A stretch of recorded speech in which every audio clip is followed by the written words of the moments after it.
Welcome to the Real News Network. I'm Sharmini Peres, coming to you from Baltimore. We're speaking with Toby C. Jones. He's got an op-ed in the New York Times today called Saudi Arabia's Dangerous Sectarian Game.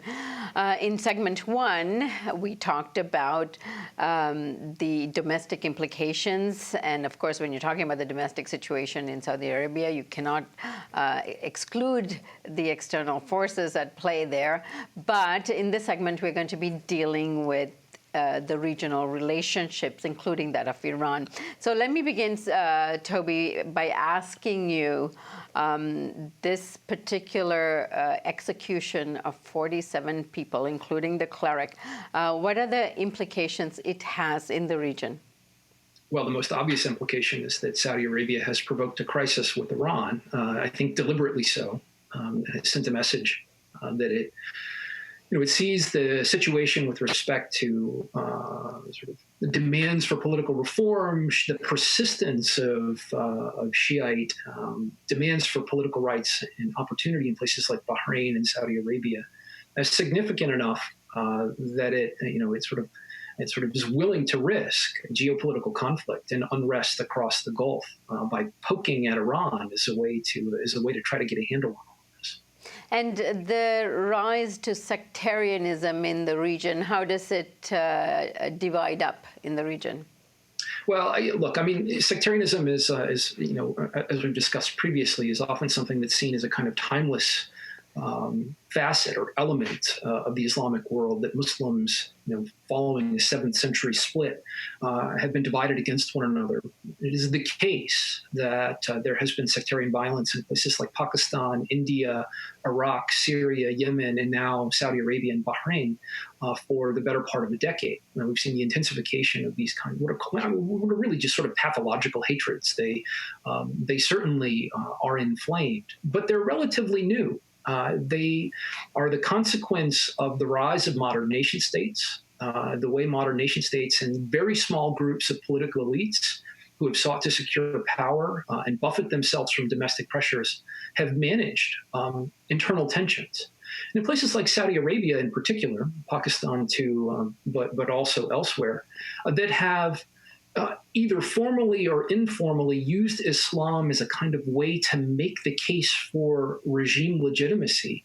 Calling out religious minorities, calling out ethnic groups that don't fit is an easy way to rally and to build up support. And so we've seen this happen in Saudi Arabia most explosively, and it's certainly on display with the execution of Nimr. What the Saudis can't control, of course, is the way that these ideas, stoking anti-Shiism as a way to manage domestic affairs, the way it spills into the region. And that I think is something that is especially frightening in the current moment. Now, this, of course, triggers and widens the ongoing relationship between Riyadh and Tehran.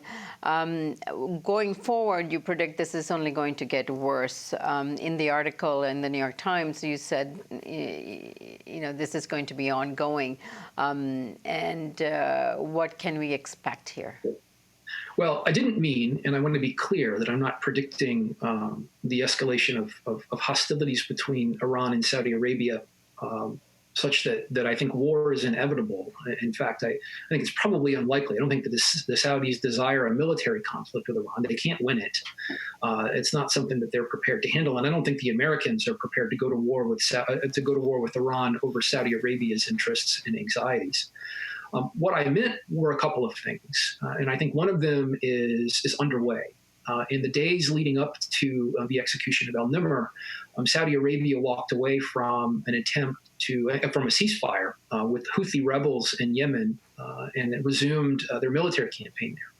The war in Yemen that the Saudis are leading has been devastating, but it's also been framed primarily in sectarian terms. They've claimed that Iran has been involved and has been backing this group of rebels out of Yemen's northern mountains. It's not true, but the Saudis have gotten a lot of traction out of this.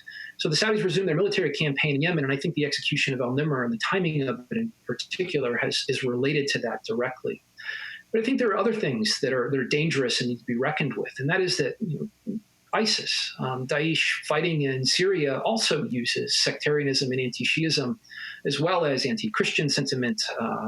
They target other Muslims as well as a way to justify their own campaign and to think about the caliphate that they'd like to build.